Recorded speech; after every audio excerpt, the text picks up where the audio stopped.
Nobody comes and pays you money for rescuing an animal. How many animals do you rescue in a month? I don't want to say the exact number, but I will say X. It is Does it not. pay off? Nobody comes and pays you money for rescuing an animal. It's like they're going against animals now. Totally against animal and animal lovers. So every day India keeps throwing challenges and we are like, oh my god, you know what? Wild animal has to go back to the wild. So what are the key aspects of running a bird park? Getting a worthy caretaker is one of the biggest tasks and challenges. My ultimate happiness, I would say, is when the animal goes back to the family. One animal changed the whole perception of what life should all about. Welcome to the Pets Are Family podcast, a show where we dive into the latest trends, news and stories in the pet industry. Each episode, we talk to industry experts, founders and pet lovers. Together, we explore ideas, innovations and real stories that are shaping the future of pet care. Basically, everything for pet lovers from pet lovers. I'm your host Anil Reddy. I'm so glad you're here. So, grab a coffee, get comfy, and let's jump into today's episode. Our guest for today is someone whose life is all about giving animals the care, respect, and understanding they deserve. Joining us is Rajesh Nataraj, an animal welfare advocate, caretaker, trainer, and co-founder of Animal360, which is based out of Bangalore. From rescuing and rehabilitating over 3,500 domestic and wild animals through the Happy Paws Foundation, to managing world-class bird parks and animal care facilities across India, Rajesh has dedicated his career to bridging the gap between humans and the animals. He has worked with prestigious names like Ramoji Film City Bird Park, Indore Zoo Aviary and EsselWorld Bird Park in Mumbai, where he spent 5 years as a curator. From birds and snakes to cats and strays, Rajesh's journey is a proof that when passion meets purpose, incredible things happen. We are excited to dive into his stories, experience, and a vision for a future where animals and humans coexist in harmony. Today I have a very special guest. Yesterday during the call he mentioned that he's going to come and surprise us, and it was crazy surprise, and I will talk about it later. Welcome Rajesh to the Pets Are Family show. My pleasure. Thank you for inviting us. And like I always ask our guest to introduce themselves in less than a minute, I would love to hear your story in less than a minute, and then we'll talk more about it. So the story begins very simple. One small day, like when I was studying in school, right? We were heading to the school, and on the way we found a injured animal and I couldn't go to school. I fought with my parents to try help that animal, but they kept forcing me first studies. Even after entering the school, for a moment I thought like, let me skip the school for once. And then I did it. I took the animal and came home. My shirts were like fully like injured with the blood and everything of the animal. Eventually, like, my parents were like, this guy has gone mad. We have to do something about it. So they said, okay, you're handling the animal, but this is not how it is done. Because there are people I'm sure to help. You should have gone to school. But then my debate with them is that like if the animal is lying from a very long time, it seems like that. What makes you think somebody will come and help? And that one animal changed my path to how I perceive things in nature and around me. And since then on, there's no turning back. So one animal changed the whole perception of what life should all about. And how many pets do you have at home now? I don't want to say the exact number, but I will say X. X. Oh my god. Yeah, I don't mention all the number. All different types of species, yes. Wow. So we wake up to animals and we sleep with taking care of some of them. That's in the heart of Bangalore? Yes. Fantastic. Now tell me your story about rescuing 3,500 animals. I would love to hear that, because it's not one or two, it's 3,500. So basically, see, like I was very active. You all remember like Facebook went boom at one point, right? We were all like very, very active in Facebook and everything. Because of our connection with animals and nature, people from across India connected to us, and they knew that I work with animals, I take care of them and everything. So how they don't, because we keep posting about what we do and are we taking care of animals, are we feeding the animal, did we spot some animal on the road and everything. Then they understood that, this goes beyond like what is seen in the camera. So whenever there's a sick animal or anything, they would come and ask, what kind of help can we do? What is the first step to like help in rescuing animal? It's never about like going and feeding the animal food or water, because when you're like stuck in an accident, first thing is to make you like be comfortable in a corner. It's never to rush and like pour water on you. But flip side with animals, this is exactly what happens. People out of good notion, they try to go pour water or pick them up and like try feeding, force feeding, which is not ethically right also, and it is not going to help them. It is only going to worsen the situation. So I thought, like, when I have so much of fan following in Facebook, why not use it for a right cause? And then I started like educating people one by one on every aspect, what to do when you find a bird on the road, what shouldn't be done when you like find a nest in your balcony or tree, what kind of videos can you capture and how safe you can like take it so it doesn't disturb the life cycle of a bird. So one moment of our stupidity to take a picture can ruin the whole family of a bird and the like chicks, because it's all that one scare, right? I'm sure you would have seen what happened yesterday with Bandipur. One guy got like trampled with the elephant because he was acting stupid there. Just trying to take a photo. Yeah. That was so ultimate stupid. We think, okay, what, humans suffered, but nobody realizes that even the elephant might have gone through a lot of stuff, lot of emotions, because there was a lot of cheers around and lot of things were wrong in the wrong place. Carrots on the road is not something that you would like to see in a forest, right? It's either spillage or like somebody wantingly put carrots there, which is again a stupidity, because of that so many issues like followed up. So all these things happen to be something that innately shapes how you perceive and see things around you, right? So every single day I used to start posting one or the other thing just for the fun of it. And before I knew, calls started pouring from across India whenever they found like issues with animals. We have reached to the craziest of locations trying to help animals. At that point, it was only about calls and messages. But now when there are like certain cases where rehabilitation is needed and we are needed, we travel there, stay with them, take care of the animals, and then say bye to them and come back. What's your recent one? So recent one is like a dog again. So he had fallen in a pit and he has his like limbs fractured. He was not able to wake up or come out at all. People have been trying various agencies, but like with the amount of shelters that are running in India to the amount of care that we need, it's exponentially very, very, very far-fetched. So volunteers like ours, we go help them out. So when we went, we didn't really think that the dog is going to make it. But fortunately for our good, it wasn't that bad. So he's on the road to recovery.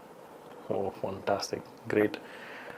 Before Rajesh could rescue 3,500 animals, he was an engineer. Yeah. Your parents wanted you to become an engineer, very well settled in Bemel. Why did you leave such a good, secured job and get into this one? See, during my young age, I stay in Rajaji Nagar, which means like I had like access to like Bangalore, like railway station, right? I used to always spend time around the railway station seeing what train goes where, and I had a passion for trains before. So that is what made me think about working with Indian Railways also. So then I joined like Bemel to like work there as a junior engineer, and I got like to work with trains, metro trains. I have seen literally every single part that is needed to like assemble the whole train. We were very fortunate that such a company is in Bangalore also, and we're very proud to say that some of our hard work is what is helping Bangalore solve the traffic issues. While there at Bemel also, it's a very big complex. So there also majorly man-animal conflicts can begin any time, because all the boxes come from Korea kind of places where, they're just stacked in one corner and the snakes find place to like stay in them. So whenever the workers went there, they would be scared thinking what animal can come out of this. So that's when they thought, okay, like once the company knew I was very good with handling animals, they pushed me to take care of this part also as an added job without payment. So I used to help them like rescue snakes, mongoose, monkeys. So I would like to like narrate a story here. One fine day, like we all have like a fixed time in government enterprise for lunch. After having lunch, they give like bananas to us, right?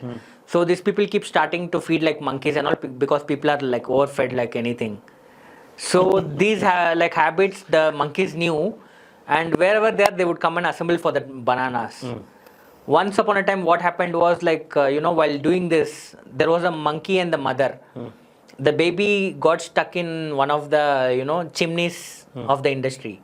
Monkey's mother and the gang was starting like to shout, crib about what is happening, but nobody could understand. But because of their like, stress call, I could see something is wrong. So then I decided to like take the, hanger and went up. We saw the baby stuck in the chimney, getting like all black marks on it because the temperature is really high there. And then we tried to bring the monkey out. So while taking the baby out of the chimney, right, I got bitten also. And blood was literally oozing out. I brought the monkey out. The moment monkey saw the parents there, it again bit and ran away. Ooh. So that's pure emotions, you know. Like the monkey baby knows that my mom is waiting there, and it jumped and went off. So at that point, because of whatever happened, I had a bite, and every day I'm remembered of this funny incident, you know, what happened and what not. So I just left it and I came down not realizing something big is happening here. And then I come, I have water, and then I see like blood oozing out like anything.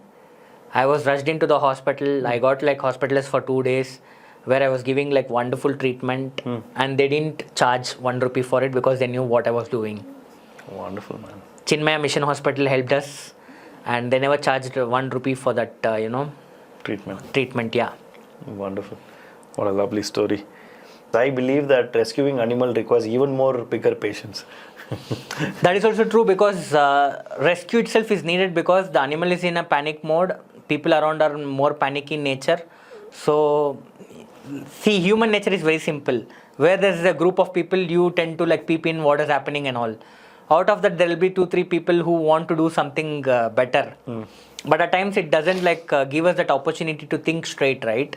You end up pouring water, or you end up like pushing the monkey or whatever animal is in front of you to corner, thinking that is going to help them. But what should be done ideally in this place is just like calmly place the animal in a corner. Do not force feed or like give water in any manner, because that is the next step to follow. Because when you are giving water when an animal is panicky, the chances of aspiration is very high. Aspiration can kill an animal in like instant. They've already gone through so much. Why do we want to give them more pain? It's better for professionals to handle. And I'm sure everybody has access to Google. Like just Google the nearest animal rescue center, call them, and they'll do the best possible. Or find them on Happy Pet. Yeah, exactly. Find them on Happy Pet. Okay, great. So I've heard about dog rescue and cat and other things, but you also specialize in bird caretaking. Yeah, Can you talk more about it? See, when we started rescuing animals in general, right, there used to be always conflict between wild animals and domestic animals. Both of them require different magnitude of care. Why I specify magnitude? For a domestic animal, the care protocols are very simple. But for a wild animal, when you're calling a wild animal to be rescued, wild animal has to go back to the wild. Which means basically once you heal the animal, it has to be released back to the nature. So that needs a lot of like pushing through, and wherein when we take care of wild birds or wild squirrels or whatever, so imprinting is something that happens innately when the animal is getting close to you, right? You need to keep an eye that imprinting doesn't happen, because chances are that the animals are comfortable with you when you're taking care, and once you release back, the animals always remember humans and they can come again, fall into the trap of wildlife trade also. Oh. So it's always more precarious situation for the animals than the humans. So wild animal rescue rehabilitation takes a lot of efforts, more than what goes around domestic animals. So with wildlife, it is also said that they are not used to humans in any manner. Suddenly when they see multiple humans around, they can panic, and that can cause them death also. Sometimes instant death. So we need to be very careful with that aspect. How does your day-to-day responsibilities look like with rescuing so many things, not just dogs or cats, your birds to snakes to squirrels to rabbits? See, everybody has that time when you can like devote time to do all that, right? At one point it was exciting to take up challenges, but at others it was draining like hell. And I must tell you, rescue work is really draining in nature. Does it pay off? It does pay off when the animals are happy and healthy around us. Not emotionally, but financially? Financially, rescue is not paying you. You actually like invest money into rescues. Nobody comes and pays you money for rescuing an animal. How many animals do you rescue in a month? See, right now it is very small because we are not there in Bangalore or anywhere. When you say we, you have a team? We have a team, specific team to act on different issues. So whenever there is an opportunity that pans out, we help out wherever possible. So they're all volunteers? Volunteers, yeah. Okay. Great. And how does back to my question, how does your day-to-day responsibility? See, currently... Let's take yesterday. Yeah. Currently, I handle my company Animal360, which is into consultation of animal facilities, sanctuaries. We also build the custom-made aquariums and all. So in the morning, I check up on what is the operation happening, what kind of leads has to be given to whom, what are the issues that we are facing from yesterday, all that. Then I check up on my animals, my pets, so that I get sane during the day.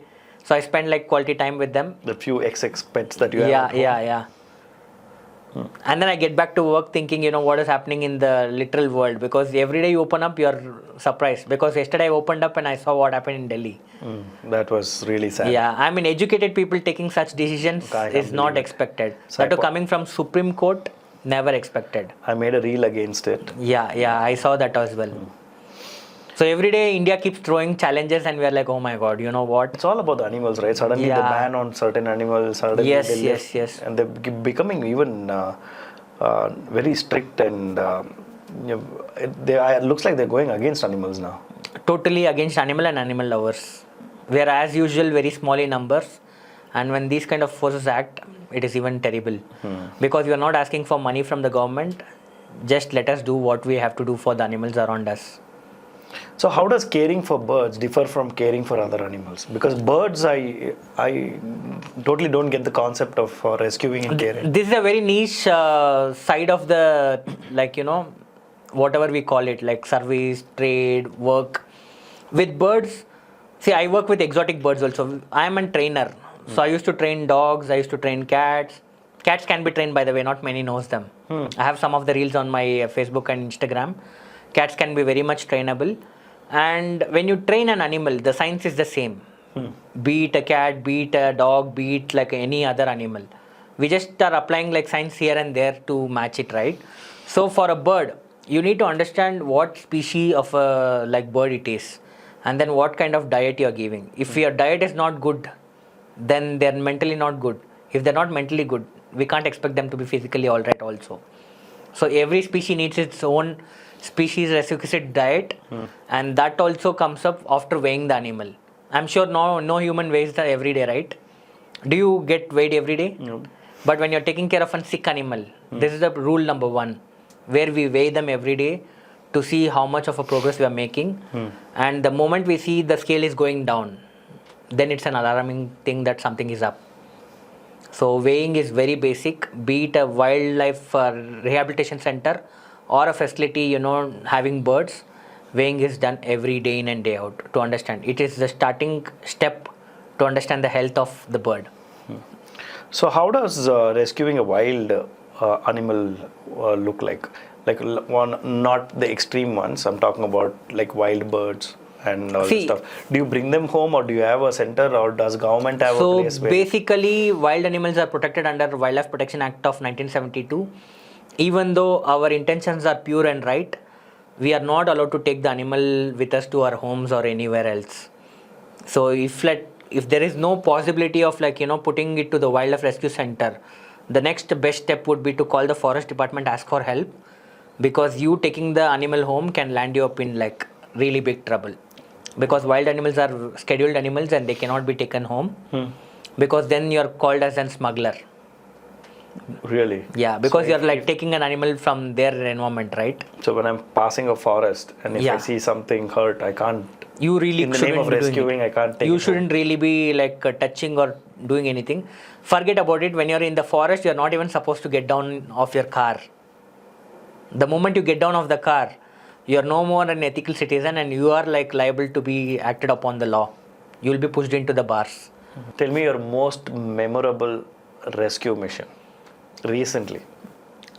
Most memorable one, I would tell it was something very, very unfortunate that leopard man-animal conflicts are increasing every other place, right?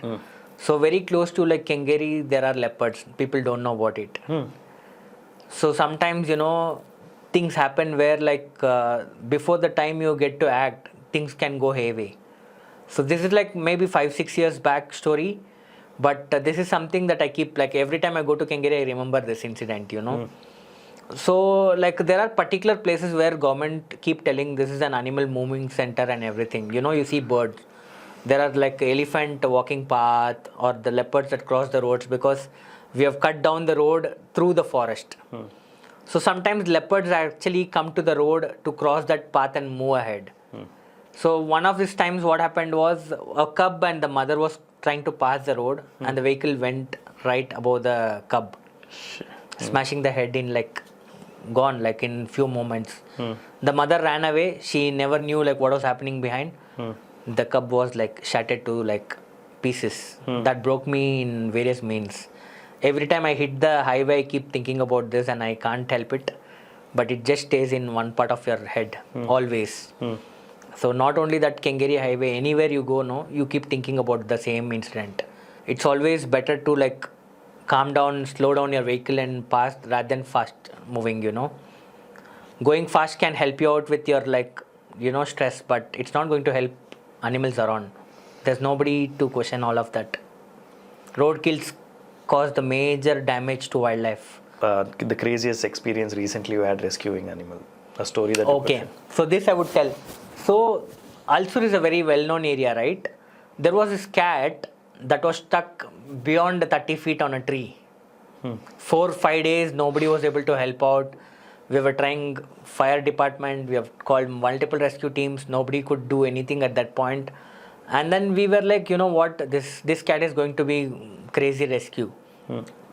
That time we were like part of Happy Paws Foundation. It's our NGO that have helped a lot of rescues. So while we were planning, we were like, "Arey yaar, we can't let this animal go and like go sleep peacefully." For 2 days, day and night, we were just put on the place. We never moved that place. Basically, we haven't had food. We haven't rest. So the third day comes, we were like, something has to be done today because it's clearly long run, right? Then we started like taking help with tree climbers, people who help like remove coconuts and everything. One of these people came up and then we could like go up the tree, get the kitten down, and all we got is bitten. We got bitten like solid with the cat because the cat was very stressed. And then we could like not find the mother around, and we ended up like putting the cat for adoption, and that cat got adopted with her family. So that must be your ultimate happiness, right? To see the animal that you rescued. My ultimate happiness, I would say, is when the animal goes back to the family. Not all the animals that you see on the streets are made for homes. I'm sure many people will agree to this because not every dog likes to be kept in a house, in an apartment. There are dogs that like to be like just outside your house, you know, visit multiple people's house, trying to show that pavam face so that, you know, they get like extra treats. So the saying goes like this, you know, when you find an animal, you really need to know if that animal is really happy outside or inside. After that, you choose what you have to do. So maximum dogs found in India are like on the street, right? They are called as stray dogs, but I don't know why. Like just because they live on the road doesn't mean we should like tag it as stray dogs. It's indie dogs. We should call them as indie dogs. They're our pride. Absolutely. You see how much of good work they do, but nobody like tries to care about them. So talk about the zoo and aviary management. So basically, see, India is evolving, right? I'm sure everybody will agree to this fact also. So the zoo industry generally has to also evolve better. So everybody used to see animals in a small cage. Now, because of all the education, work, experience, and the knowledge that we have honed, we are transpiring the zoo industry in a multiple ways. One is providing the animal the optimum care. What does an animal need? First will be food, second water, third a good surrounding for them to heal well. And then when we set up something for a particular animal, right, that habitat has to match to the animal's natural instinct level also. So like many animals like snakes, they're brought as a pet, but all they do is they keep it in a box and they just lay there. Rather, you could build a nice terrarium wherein like, you know, the snake can have a good source of like a heat bulb in one corner and a cozy water bowl where they can go and like get themselves into the water also. So we are transpiring one by one habitat for whatever animals are cared for in captive management. We help them design, we help them set up all the necessity requirements that animal needs to have a very good life. I also heard that you helped EsselWorld to set up their bird park. And can you talk more about it? So EsselWorld already had the bird park. So what was lacking was managing that place was a hillock task. We had around 600 to 700 birds, and the rules kept changing because every other person comes up with their own way of like handling things. So when I stepped into the care, it was very different to like see so many things missing, or like things were not in a organized manner. So I'm a man of organization. I like organizing things. So I took one by one department and then slowly like put up like operations in place, how an everyday operation should run in a place, and we managed it with like 22 people working day in day out, and we did an amazing project there. So where like the birds are happy, people are getting educated about birds. Many people keep calling us to ask how can we like help birds more than like what you have told. And if they get stuck into some situations, they call us to help them. So one of the important core aspects is the medical care of the birds under our care. See, birds don't have like mouth like us to talk. And when the bird is sick, they will just move far away from their own flock also. So that is when we need to be more cautious to take care of them in a better manner, so they get better and we can like get them back to the flock. So what are the key aspects of running a bird park? Like for example, let's take a resort, or I won't take house as an example because you need larger space. Yeah. But big farms have started to have a bird parks inside. Yeah. So basically, when you want to set up a bird park, you need to see, do you have the monetary compensation in your hand? Because it is really high costing. You need to have it depends on what birds you have inside. Yeah. You have to have a good, statutory compliance one. And secondary, what kind of habitat are you planning to build? What kind of species are you intending to keep? And the caretakers. Getting a worthy caretaker is one of the biggest tasks and challenges. So we help firms like train their staff for months on months, so that eventually over a period of time they don't depend on us and they can like work with their own team. So when we say training a team, it starts from cleaning the poop to making sure the dietary requirements of the animals are fulfilled, and to make sure the animals are trained for husbandry purposes. So always people think when we say train, it is not about doing something that they do in like circus. That is banned these days. When you train an animal for like easy management, that becomes our work better. For example, if I have to draw a bird for like blood checkup, I don't need to go catch a bird, stress them by transporting it to the vet or anything. If I have a trained bird, I can call the vet there, and the bird will like of course be okay with like drawing blood, and the work is done in few minutes. You're like avoiding all the stress by taking the bird to the new place where the birds don't know anything, and new people, new faces, new equipments. Rather, if we train everything from the starting, all these spillovers will be like. So this you do it as a consultant. Yes. And we consult also, we run it also, we help them scale the project to the natural level also. Currently you make your living out of this. Yes. Nice. This is where the money comes from. Yes. Not from the rescue. No. Rescue, we are putting money. You take the money from here and put it there. Yeah. For how many years have you been doing this, rescuing and in the animal? See, I don't have a particular number to tell, but more than 12-13 years now. Have you made any money? Not really. Not really? No. Okay, now let's talk about the common causes of the conflict. They say urbanization and all this stuff. That's what we read in the textbooks and stuff. And what do you think? See, the main conflict begins because the space for the animals is shrinking. And shrinking at the level nobody is imagining. Today you see a forest, tomorrow it's converted into apartments. I agree, like we are like, expanding. There are more humans than what is required coming into the picture and everything. But for an animal, they don't know where the trees are going. They were happy, family in a tree, and suddenly the tree is uprooted. Where are they supposed to go? For example, when the metro project came to Bangalore, I'm sure everybody would have seen how much of trees were cut. That was a necessity we can't like deny as well. But what could have been done better is like, cut only where it is necessary. Places where there are metro stations or offices, that places didn't need like trees to be cut, right? We could have easily saved a lot of trees. Or create architecture around the trees. Even that could have been a part. But unfortunately, all this didn't happen. And I wouldn't call kill, I would call this a murder. Because You're putting a tree down, you don't know how many birds are living on the trees. It's not only trees, even the small worms, small snakes, everything shares the space in the tree, right? So it's not right to like cut trees like that.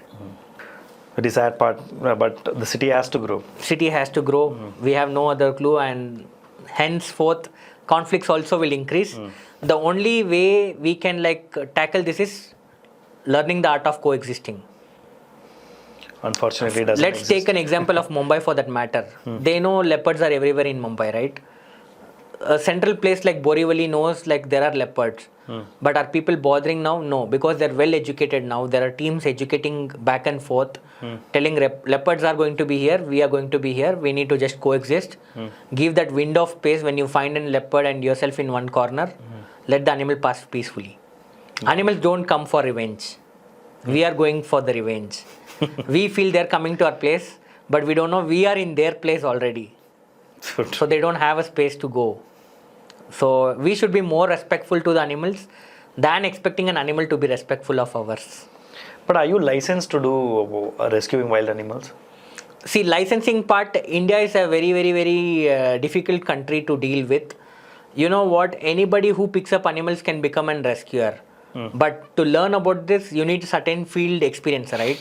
Do you need any certification for that? We do need certifications, yes. You get like worked with volunteership with other NGOs. So you know got what all you're the doing. certificates. Yes, of course. Great. So if there is any wild animal to be rescued, if people call you, you have the right. So when people call me, what I will do right now is I would like see who's the nearest NGO or the person who's like ethical in doing what they do and then pass the contact.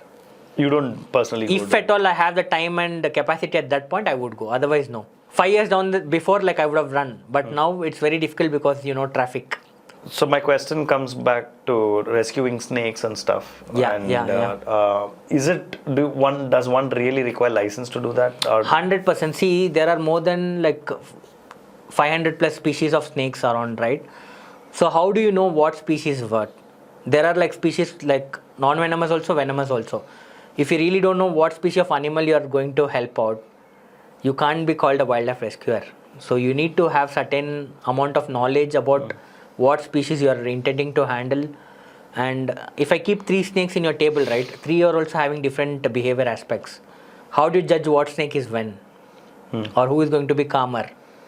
So for that very reason, education is more important, and only when you are aware you can do justice to that animal. If you ever want to become a rescuer, you'll have to go through the grind, go volunteer work with all the NGOs, beautiful NGOs we have in Bangalore, and they're always looking for volunteers. Put yourself there for 1 to 3 years, whatever time you're able to give. Once you have gained the knowledge, they will use your service to the best optimum.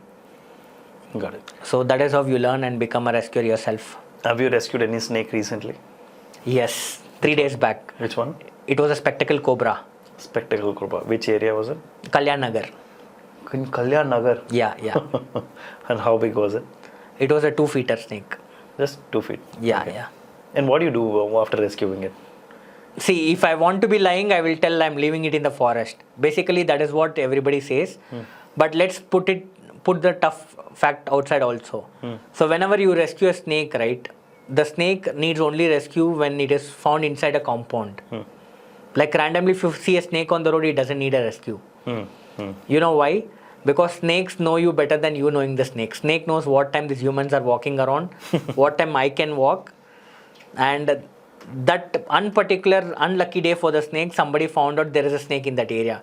It's not like snakes are going to travel every other day. That's not going to happen. Snakes have a designated area and the limits. They won't cross that area. It's like territory is maintained to the par.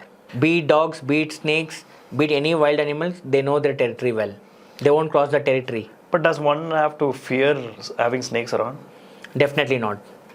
I mean, people pay money and like subscribe to National Geography and all. If you're having it live, why would you like get scared of it? I'm sure everybody subscribes to National Geography for the fun of it, right? Flip side, watching it in TV is different than watching it in real, because my house... You should get used to this and like, you know, you have to coexist. That's so if I find a snake in front of my house, should I let it be or should I call a snake catcher and See, unless and until you feel that the snake is stuck in a place, let's say inside a compound. it is not stuck, it's just moving around. Every day I get to see it. If it is in moving around in the road, why do you have to disturb? Like the snake knows you. Probably snake lived far before you also in the area. I understand all this stuff as a human, which I have never interacted with snake. I've never come across apart from television. Now I fear that it might enter my house. No, that fear should not be the cause to relocate an animal. That is going to be more costly to the environment, because once you remove one snake, But at the end of the day, humans fear that, right? They want their surrounding to be safe. in which case we should have been more cautious where we are building houses. We have encroached their lives and now we are fearful of their own presence. That's not right. But the city doesn't have any space anymore. People are moving out. Only answer I can give is coexisting is the only way we can like see. Coexisting. Do you think such kind of places need education? Because I moved to Electronic City, really far, and I have encountered at least 20 snakes since the time I moved in. That is in 1 year. I have no idea, no education about co-living with snakes. See, every time I see a snake, there's a unfortunately- phone number. I call him. I don't know what he does next. People do not know how snakes live. They're always on the fear factor because they are more scared than we being scared, because they have to fight out territorial issues. They have to fight out stray animal issues. Then unfortunately, if any human sees, they may pelt a snake with a stick or a stone. That is going to kill them. And then environmentally also it is going to be very, very different. How many snakes have you relocated? See, I am not a fan of relocation because I would like to release a snake where they are found. But if you And- find them in the house, We take the snake out of their house, see a open space where they can have a bush or something and release them there. listen there. Really, relocation is illegal also. So when it comes to the law, right? How do we know what laws apply for what animals? Like for relocating dogs, everybody takes their own action. Like if I'm sick of dogs in my area, we call somebody or we call local people to relocate the dogs. Is it allowed? See, even relocation of stray animals are like banned by the Supreme Court itself. It's a pitiable, laughable situation because two judges came, they said relocation of animals is illegal, relocation of dogs is illegal.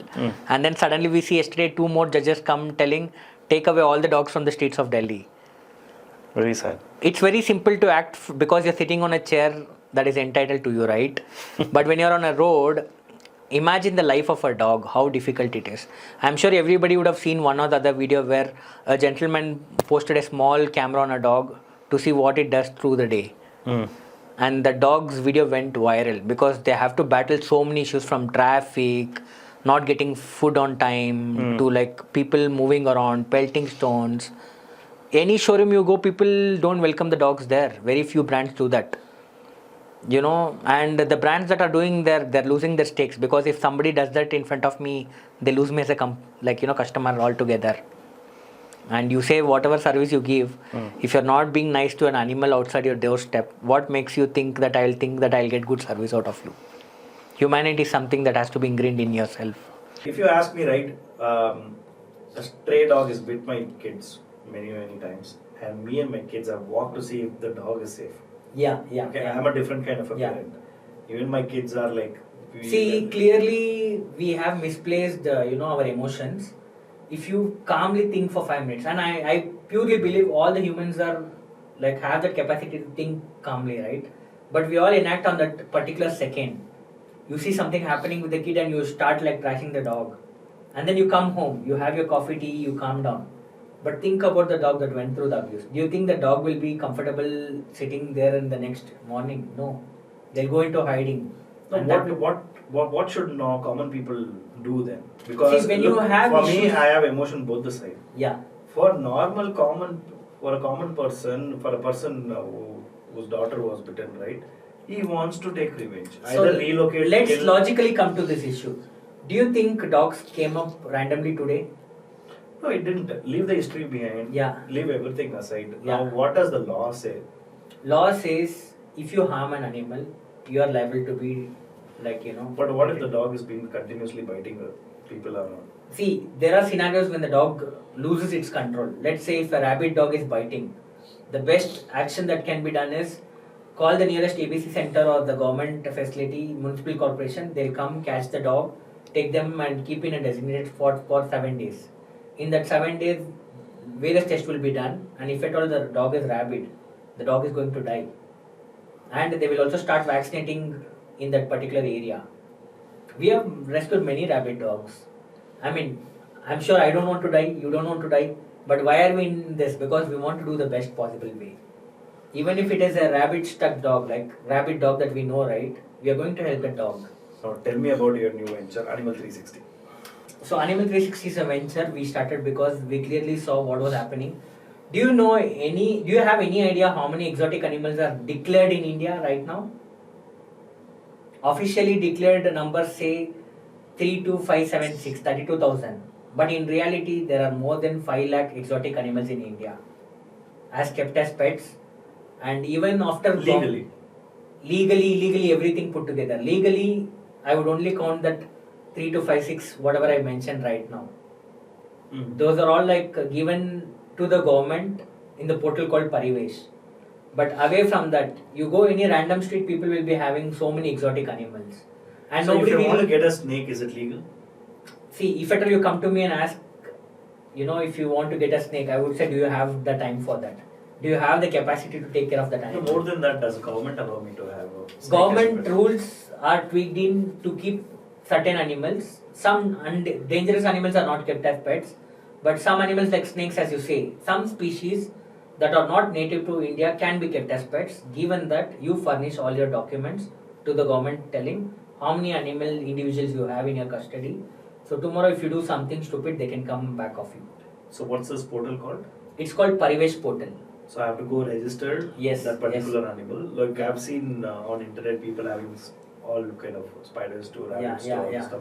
So I have to register over there. You have to definitely register, otherwise you'll be liable to be taken into custody. And that animal should be not from India but other part of the world. See, when I say not from India, it doesn't mean you help smugglers get the animal to you. There are like farms across India where they're already keeping the animal that is registered, giving like offsprings, right? But before that, we need to really think, are we really capable of taking care of that animal? Because taking care of animals is not a simple joke. It's a lifestyle change, and you have to devote a lot of time, day in, day out, to take care of that animal. Are the aquarium tortoise and other tortoise legal? There are like certain species that are legal, and there are many that are illegal also. Like for example, star tortoises are very much illegal. They're one of the biggest smuggled animals all across the world. They get smuggled out of India also, and they get smuggled inside India also. With so much of stuff, so much of knowledge, so much of animals that you have rescued, and you have played a very big role in all this stuff, how come you're not creating content where you educate people? Why is Rajesh not creating content? See, we don't have happy pets around us, right? To like come capture and do stuff. We are always engrossed in work on the ground. It takes a mammoth effort. Content on the ground. We can. If we have like I help. would love to see Rajesh in action. Definitely, yeah, we can do that. Because I really want to see that stories of rescuing a monkey in the chimney. If this was a content, if this was a story, right, I think everyone will come forward. They'll see what you. Some of the content is on our like pages, Instagram and Facebook pages, but not every time we get time to like sit, edit, go through all the content and do. I mean, then we will be done with our life with the amount of content we have already. Great. What are the future plans for Animal360? So basically, I want to help all the people have happy pets and make sure that pets are healthy and nutritionally well in their control, and make sure animal welfare goes part to like European nation. I see European kind of care in India happening in the next 5 to 10 years time. Wonderful. Because Europeans are very, very, very careful with what they do with animals.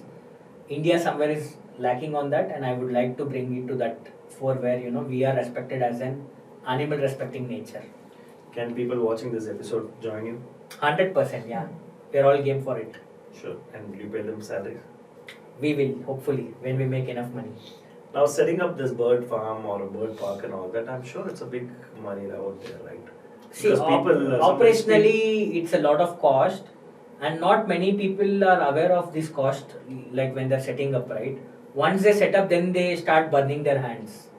It's always better to do the research, see if it is in our capacity, and then go ahead and do it. There are many farms who have already given up because clearly the monthly bills are too high. The birds are much cost friendly. See, I would tell you, I'll give you a simple example. Have you heard about Cerelac? Human Cerelac? Yeah. How much do they cost? 200. Right? 200, right? Do you know the same Cerelac formula that we get for a bird starts from 3,500? And why do you give Cerelac for birds? Why do we give it to babies? Because we want them nutritionally healthy and happy, right? Oh, you give that kind of a formula to birds. That kind of formula is needed for certain species of birds. Certain species of When you are like rearing birds from Central South America, we can't give milk. right. Right. You're talking about those birds. Yeah. Nice. Great. Awesome. Wishing you the best for your Animal 360. And Thank you. May everyone together come help you out with any rescue that happens in the future. And Happy Pet is always here to support you with anything that you do with rescue and stuff. Yes. And thank you so much for coming to the show, Rajesh. And Thank you. my team are really happy to have you here. And they've been behind me to bring you to this show. Wonderful. Thank you so much. It was great talking to you, man. Nice. If you like this episode, don't forget to support us, share it with your friends, and if you know someone else doing amazing work in the pet space, recommend them to us. We'd love to bring their story to you. Until next time, stay happy and keep loving your pets.